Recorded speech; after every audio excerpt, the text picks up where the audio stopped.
देश के अंदर अभी भी न्याय है, संविधान है, जिस तरह की सरकार केंद्र में चल रही है वो तो फांसी पे लटका देती है।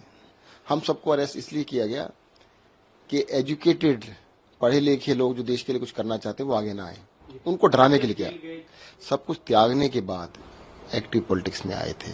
इन्होंने सोलिटरी कन्फाइनमेंट में रखने की कोशिश की कि कोई मिल नहीं सकता, कोई बात नहीं कर सकता है। तो मेरे साथ अत्याचार किया गया। जो जो वीडियो की आप बात कर रहे हैं वो एक अति जिसे कह सकते हैं। कल आखिरकार आप रेगुलर बेल पे जमानत पे बाहर आ गए, क्या कुछ पहली प्रतिक्रिया क्या होगी? कल सभी नेताओं से मुलाकात की आपने, अरविंद केजरीवाल से भी मिले कल? सबसे मिले, बड़ी खुशी की बात है। और देश के अंदर अभी भी न्याय है, संविधान है, तो उसको मानना पड़ेगा। अगर संविधान नहीं होता, न्याय नहीं होता, अदालतें नहीं होती तो शायद जिस तरह की सरकार केंद्र में चल रही है वो तो फांसी पे लटका देती है। एक्सपीरियंस कैसा रहा इतने दिनों जेल में रहने का? कटु अनुभव काफी रहे। आप बीच में एक बार बाहर आए भी तो मेडिकल बाहर आए। देखिए, अनुभव तो जो है ना, ये पहले से पता था। अरविंद केजरीवाल के साथ जब स्टार्ट किया था ना, उन्होंने सबसे पहले कहा था, देखो इस देश की राजनीति को बदलने की हम लोग कोशिश कर रहे हैं और जो भी इसको कोशिश करेगा तो उसको जेल तो जाना पड़ेगा ही। तो ये काफी लगता था, पर कई बार ये भी लगता था कि यार ये सिर्फ हम बातें कर रहे हैं, ऐसा थोड़ा होता है। अब तो देश आजाद हो गया है, अब इतना वैमनस्य द्वेष इतना ज्यादा नहीं होगा। पर पता नहीं था कि भी नेता लोग इतने मन में द्वेष भर के रखते हैं। देखो, देश के लिए सब भले करने के लिए आए हैं ना, सारे जितने भी लोग हैं, पार्टियां हैं, देश का अच्छा करना चाहती हैं। तो उसके अंदर तुम हमसे अच्छा काम कर लो भाई। अरविंद केजरीवाल अगर दिल्ली में अच्छा काम कर रहे हैं तो उनको रोकने की बजाय तुम उनसे अच्छा काम कर लो भाई। जो भी अरविंद केजरीवाल ने किया तुम कॉपी कर लो, पूरे देश में कर लो। कहना हम कुछ नहीं करेंगे, पर इसको करने भी नहीं देंगे।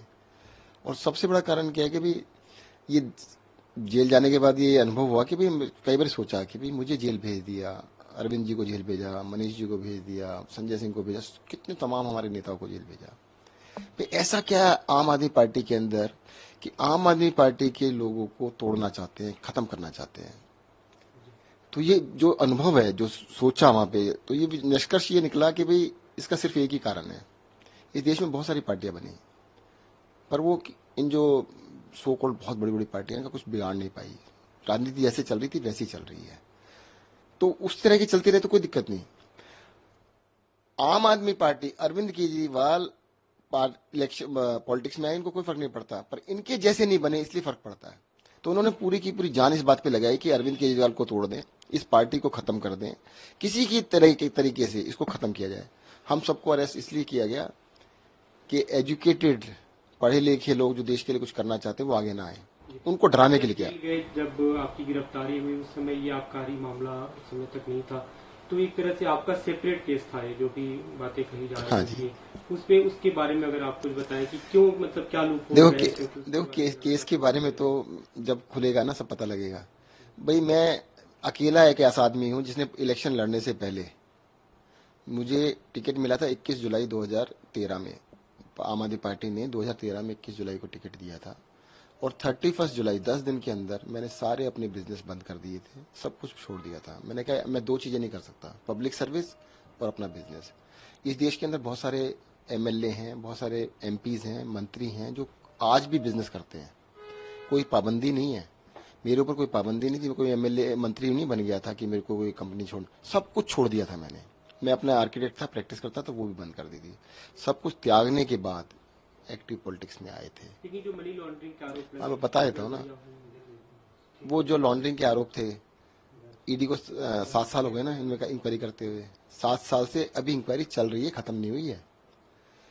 24 अगस्त 2017 को सीबीआई ने केस दर्ज किया, 7 दिन के अंदर ईडी ने दर्ज कर लिया 30 अगस्त को। 7 साल अब पूरे हो चुके हैं, 7 साल से ऊपर चले गए हैं, अभी तक इनकी इंक्वायरी नहीं कर पाए हैं। अगर तुमसे इंक्वायरी कंप्लीट नहीं हुई तो तुम करके आ रहे हो भाई? कहते नहीं यार, अरेस्ट करना था, हमने अपना काम कर लिया। उनका असली मकसद था सत्येंद्र जैन को अरेस्ट करना, सत्येंद्र जैन को जेल के अंदर रखना, अरविंद केजरीवाल को अरेस्ट करना, उनको जेल में रखना, मनीष सिसोदिया को अरेस्ट करना, संजय सिंह को अरेस्ट करना। वो अपना काम किया उन्होंने। आप जब जेल में थे कई सवाल उठे स्वास्थ्य को लेकर कि मतलब जो जिस तरह की देखरेख होनी चाहिए, जो मेडिकल फैसिलिटी मिलनी चाहिए वो नहीं मिली, आपकी रीढ़ की हड्डी में चोट की ऑपरेशन में वो। अब देखिएगा, वो तो अब मैं इन चीजों को बारे में ज्यादा बात करना नहीं चाहता। जिस तरह का उन्होंने कोशिश की है, ठीक है। अब उनका ऐसा ही माने, ऐसे ही लोग हैं तो क्या कर सकते हैं। उन्होंने वहां पर जैसे आप खाली चोट लगने की बात कर रहे हैं, इन्होंने सोलिटरी कन्फाइनमेंट में रखने की कोशिश की कि कोई मिल नहीं सकता, कोई बात नहीं कर सकता है। तो इस तरह का तो सोलिटरी कन्फाइनमेंट सबसे सीवियर पनिशमेंट कहलाती है। 15 दिन से ज्यादा ना मर्डरर्स को नहीं रखते उसके अंदर। 15 दिन से ज्यादा महीनों रखा गया सोलिटरी कन्फाइनमेंट के अंदर कि भाई किसी से बात नहीं कर सकते, बोल नहीं सकते। तो उन्हें तोड़ने के लिए हर तरह के हथकंडे अपनाए जो भी हो सकते थे। आप जब जेल में थे, वीडियो भी सामने आया था तिहाड़ जेल से सीसीटीवी का, जिसे लेकर काफी सवाल खड़े। अच्छा चलो पहले ही बताओ, तिहाड़ जेल के अंदर कैमरे सब जगह लगे हुए हैं और किसी सीसीटीवी फुटेज क्यों नहीं मिल रही आपको? वहां पे क्रिमिनल्स भी हैं बहुत सारे, उनकी फुटेज क्यों नहीं मिल रही? सत्येंद्र जैन की क्यों मिली? ये कहते हैं सत्येंद्र जैन के लिए ना, देखिएगा क्या शानदार खाना खा रहे हैं। खीरा, टमाटर, संतरा और केला, ये 4 चीजें थी। आपकी नॉलेज के लिए मैं बता दूं, जब मैं जेल गया था मैंने 1 साल तक अन्न नहीं खाया था और वहां से खरीद के खाते थे। कैंटीन है वहां पर, कैंटीन के अंदर पैसे दे के खरीद सकते हैं। आपको कहूँ तो मैं बहुत सारे बिल दिखा सकता हूँ, सारे बिल है। कहते सत्येंद्र ने पानी पिया, अरे भाई साहब खरीद के पिया, बिस्लरी का पानी वहां मिलता है सबके लिए, मेरे लिए अलग से नहीं है।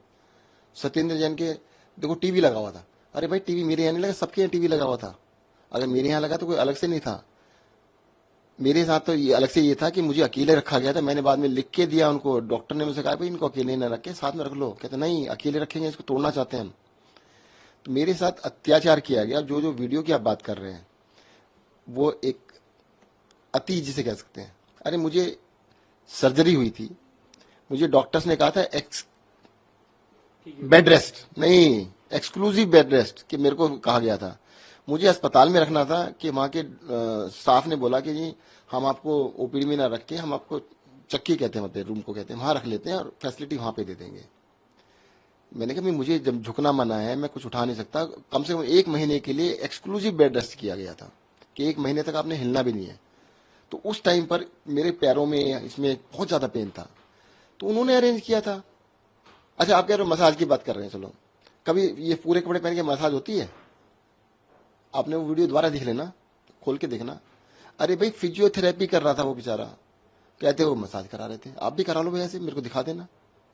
और अगर हिम्मत है ना, उस तिहाड़ जेल की जो एक्चुअल में मसाज होती है उनकी फोटो निकाल के दिखाओ ना। उनकी तो नहीं दिखाते।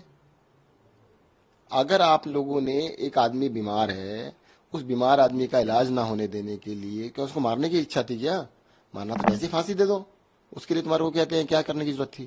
तो मुझे लगता है ये इनके डर्टी पॉलिटिक्स है, गंदी पॉलिटिक्स में उतर गए। और मैं ये जानना चाहता हूं उनसे, चलो अगर बीजेपी वाले कहते हैं कि ये है वो है, वो आज क्यों नहीं चला रहे थे? गुजरात इलेक्शन थे तो वो चलान चालू कर दिया। सत्येंद्र जैन ये खा रहा, ये नहीं बताया उन्होंने कभी टीवी पे कि सत्येंद्र जैन 1 साल तक खाना नहीं खाया। मेरा 40 किलो वजन कम हो गया था एंड आई बस डॉक्टर को तो जब मैं बाहर आया था तो उनको तो ये लग रहा था पता नहीं इसको मर ना जाए। वो तो उन्होंने कभी नहीं दिखाया, वो तो कभी नहीं बताया कि हाँ जी सत्येंद्र मर सकता था। ये चीज बताइए आपको कभी उन्होंने कि मरने वाले? पार्टी की तरफ से जब आप जेल के भीतर थे तो ये सवाल उठते रहे कि क्योंकि जेल अथॉरिटी, जो जेल का जो वहाँ के स्टाफ है या जो एडमिनिस्ट्रेशन है, वो एलजी को रिपोर्ट करता है, केंद्र सरकार को रिपोर्ट करता है, तो इसलिए भी ज्यादती की जा रही है, आरोप लगाया गया है। ये सबको पता है, तो इस बात में जाने की जरूरत नहीं है। देखो मैं यही तो कह रहा हूँ कि ये लोग सोचते हैं हम अत्याचार करके तोड़ लेंगे। मकसद क्या था अत्याचार करने का? मकसद क्या है? मेंटली उसको डिस्टर्ब करना, उसको तोड़ना। पर ये कर नहीं पाए। आम आदमी पार्टी का कोई भी कार्यकर्ता टूटने वाला नहीं है।